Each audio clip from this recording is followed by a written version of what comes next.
अस्सलाम वालेकुम नाज़रीन, मैं हूं असगर हयात। नाज़रीन, नया पाकिस्तान हाउसिंग लोन स्कीम, इसके कर्ज़े के उसूल के हवाले से मुख्तलिफ तब्दीलियाँ की गई 25 मार्च को, और फॉर्म भी जो है वो तब्दील कर दिया गया। तमाम बैंक्स के जो फॉर्म हैं वो यूनिवर्सल कर दिए गए, एक कर दिए गए, और जो प्रोसीजर था वो भी एक कर दिया गया, जो रिक्वायर्ड डॉक्यूमेंट्स थे वो भी एक कर दिए गए। अब शहरी जो है वो किसी भी बैंक में जाएंगे तो उनको एक ही तरह का फॉर्म मिलेगा।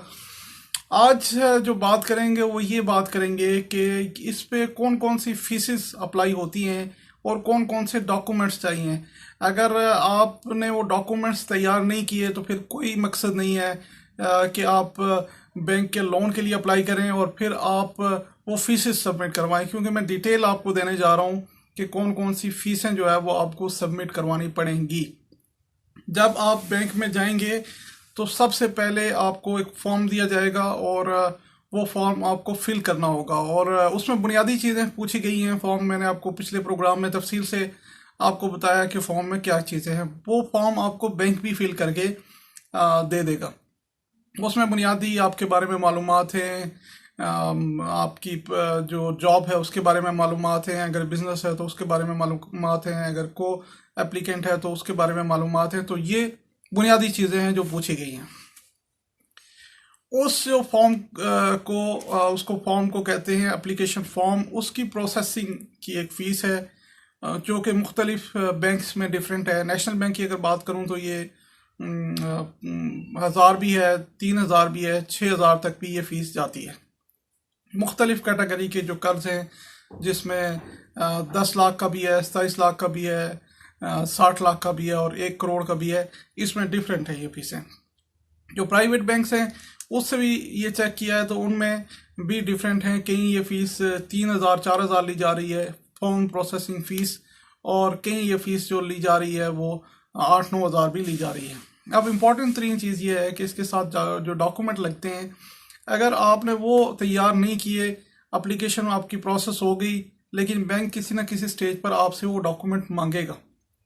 और कुछ फीसें मज़ीद हैं जो बैंक मांगेगा, जिनमें से प्रॉपर्टी एवोल्यूशन फ़ीस है, जिसमें अगर आप ये कहते हैं कि आप ये प्लॉट ले रहे हैं और ये 40 लाख का प्लॉट है, या मकान ले रहे हैं तो ये 70 लाख का मकान है, तो बैंक तो ये नहीं कह सकता कि हाँ जी जैसे आपने फरमाया जिस लोकेशन पे आप ये कह रहे हैं ये मकान 70 लाख का है, आया वो उसी लोकेशन पे वो 70 लाख का है कि नहीं है। उसकी अपनी एक एवोल्यूशन का प्रोसेस है। एक टीम बैंक ने हायर की हुई है, प्राइवेट हायर की हुई है, वो इसकी एवोल्यूशन करेगी और वो बैंक को चेक करके ये बताएगी कि आया ये प्लॉट जो है वो 40 लाख का है, ये मकान 70 लाख का है या नहीं है, जो ये बात है ये दुरुस्त है। आपके कहने पे बैंक ये नहीं करेगा और उसकी फीस भी आपको अदा करनी पड़ेगी।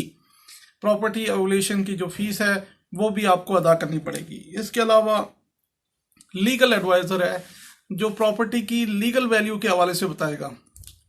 अगर सपोज करें कि आपने कोई प्रॉपर्टी खरीदी है और किसी शख्स से खरीदी है और उसका आगे कोई लीगल तनाज़ा है, तो प्रॉपर्टी आपके हाथ में नहीं आई और कल आप कहते हैं कि बैंक को मैं किस्त अदा नहीं कर सकता क्योंकि आपके हाथ में प्रॉपर्टी नहीं आई, तो लीगल स्टेटस भी उसका बैंक ने एक टीम हायर की हुई है, लीगल एडवाइजर्स हायर किए हुए हैं, लीगल टीम्स हायर की हुई हैं जो वो चेक करेगी, और लीगल जो प्रोसेस है वो भी बैंक देखेगा। इसके अलावा इसकी फ़ीस भी आपको जमा करवानी पड़ेगी। इसके अलावा जो डाउन पेमेंट है वो भी इम्पोर्टेंट है, क्योंकि बहुत से लोगों का ख्याल है कि जाएंगे और हमें बैंक जो है वो लोन अदा कर देगा। ऐसा नहीं है, डाउन पेमेंट आपको अदा करनी पड़ेगी। और 5 मरले के मकान पर 10% तक डाउन पेमेंट आपको अदा करनी पड़ेगी, और 10 मरले के मकान पर आपको 15% जो डाउन पेमेंट है आपको अदा करनी पड़ेगी। दोबारा मैं रिपीट करता हूँ कि 5 मरले के मकान पर आपको 10% डाउन पेमेंट अदा करनी पड़ेगी जितना आप कर्ज ले रहे हैं, और 10 मरले के मकान पर आपको 15% डाउन पेमेंट अदा करनी पड़ेगी। इसके अलावा ये चीज़ भी इम्पोर्टेंट है कि आप कौन सी प्रॉपर्टी रेन रख कर या क्या चीज़ रेन रख कर आप कर्जा ले रहे हैं, और उसको मोर्टगेज फी कहते हैं, वो भी डिफरेंट है। कहीं 5 मरले के लिए शायद 42,000 है, कहीं इस तरह से है। तो डिफरेंट जो ये 4-5 फीसेस मैंने आपको बता दिया कि ये आपको सबमिट लाजमी करवानी पड़ेंगी। आप ये समझते हैं कि आपने फॉर्म फिल कर दिया और बैंक ने आपको लोन दे दिया, ऐसा हरगिज़ नहीं है। दूसरी चीज़ जो इम्पोर्टेंट चीज़ है वो डॉक्यूमेंट्स हैं। कौन कौन से डॉक्यूमेंट्स चाहिए?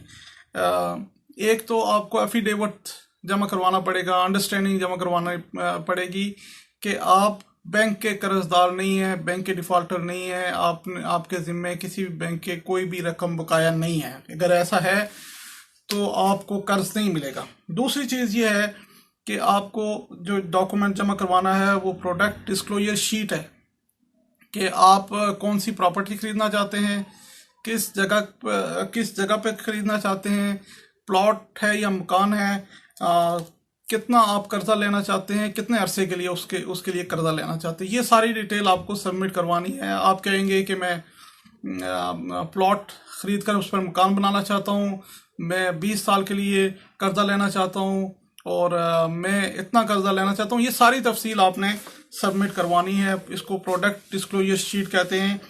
और इसके अलावा दूसरा डॉक्यूमेंट जो आपको चाहिए वो शनाख्ती कार्ड है। अगर आप शनाख्ती कार्ड की कॉपी है और 2 तस्वीरें हैं, ये लाजमी आपने सबमिट करवानी है बैंक को। उसके अलावा 4 लोग जो हैं, जो ब्लड रिलेशन है, वो को एप्लीकेंट भी हो सकते हैं। 4 लोग, इस पर मैं प्रोग्राम कर चुका हूँ, 4 लोग मिलकर भी एक कर्ज ले सकते हैं। वो फिर मिलकर डिवाइड करके किस्तें दे सकते हैं, डाउन पेमेंट भी डिवाइड करके दे सकते हैं।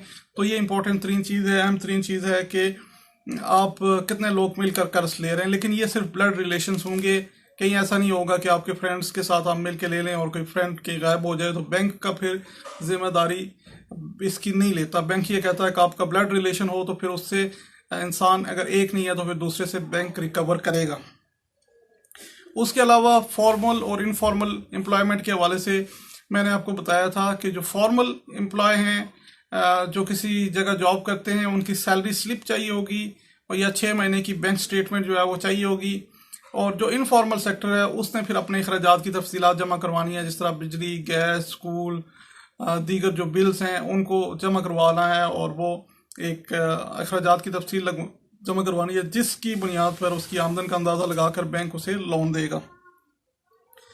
उसके अलावा आपने इस एक एफिडेविट देना है जिसमें आपने ऐसे बैंक अकाउंट की तफसील देनी है जिसमें आपकी पेमेंट आ रही हो। जैसे लोगों की सैलरी आती है, वो आपने तफसील जमा करवानी है। उसके अलावा कुछ लोग इनफॉर्मल सेक्टर से उन्होंने भी बैंक अकाउंट बनाया हुआ है, उनकी पेमेंट्स भी आती हैं, तो वो बैंक फिर आपसे ले लेगा और उसमें फिर ये करेगा कि अगर आप सपोज करें कि डिले का शिकार होते हैं, आप ये कहते हैं कि मैं जनाब किस्त जमा करवाने में ताख़ीर हो रही है, तो बैंक डायरेक्टली वहाँ से काट लेगा। इसके अलावा एक एफिडेविट आपको और देना पड़ेगा कि आप किसी माजूरी का शिकार नहीं है, आप ज़्यादा लंबा अरसा बीमार नहीं रहे, आपको कोई बड़ी बीमारी नहीं है, या आप 15-20 दिन से ज़्यादा हॉस्पिटल में आप मौजूद नहीं रहे, हॉस्पिटल में एडमिट नहीं रहे, ये एफिडेविट आपको जमा करवाना है। तो मुख्तलिफ चीज़ें हैं जो आपने सबमिट करवानी है। इसमें प्रोसेसिंग फ़ीस है, इसमें मोर्टगेज फ़ीस है, इसमें प्रॉपर्टी एवोल्यूशन फ़ीस है। तो आप ये समझें कि आपने अगर अप्लाई करना है तो ये डॉक्यूमेंट्स आपके साथ होने ज़रूरी हैं। अगर ये डॉक्यूमेंट्स नहीं है, आप अप्लाई कर रहे हैं, प्रोसेसिंग फ़ीस आपको जमा करवानी पड़ेगी, डिफरेंट फ़ीस आपको जमा करवानी पड़ेंगी। लेकिन अगर डॉक्यूमेंट्स नहीं है, और इम्पोर्टेंट डॉक्यूमेंट्स जो हैं वो प्रॉपर्टी के लिहाज से, जो ज़मीन आप ख़रीद रहे हैं उसकी रजिस्ट्री आपके नाम होनी चाहिए, फिर फ़र्द आपके नाम, इंतकाल आपके नाम होना चाहिए, फ़र्द होना चाहिए। उसके अलावा अगर आप मकान बना रहे हैं तो उस पे जो प्लॉट का पोजीशन आपके पास होनी चाहिए। आप ये तमाम डॉक्यूमेंट्स जो है वो आपके पास होने चाहिए। अगर आप मकान ख़रीद रहे हैं तो ट्रांसफ़र डीड होनी चाहिए। उसके अलावा मुख्तलिफ जो उससे रिलेटेड जो चीज़ें हैं, उसका कंप्लीशन सर्टिफिकेट होना चाहिए। ये सारी चीज़ें बैंक मांगता है। अगर आपके पास ये नहीं है और आप कहते हैं कि मैं कर्ज के लिए अप्लाई करूं और आप प्रोसेसिंग फ़ीस भी 6 से 8 हज़ार जमा करवा देते हैं, तो उसके बावजूद भी मुमकिन है कि आपको कर्जा ना मिले, क्योंकि ये डॉक्यूमेंट्स ज़रूरी हैं। इसलिए एप्लीकेशन फॉर्म को भी ले लें और इन डॉक्यूमेंट्स को सबसे पहले पूरा करने की कोशिश करेंगे। ये डॉक्यूमेंट्स आपके पास हैं तो फिर आप अप्लाई करें। अगर डॉक्यूमेंट्स कंप्लीट नहीं है तो सबसे पहले काम ये करें कि डॉक्यूमेंट्स को कंप्लीट करें, क्योंकि आपको बहुत सारी फीसेस इस मद में जमा भी करवानी पड़ेंगी।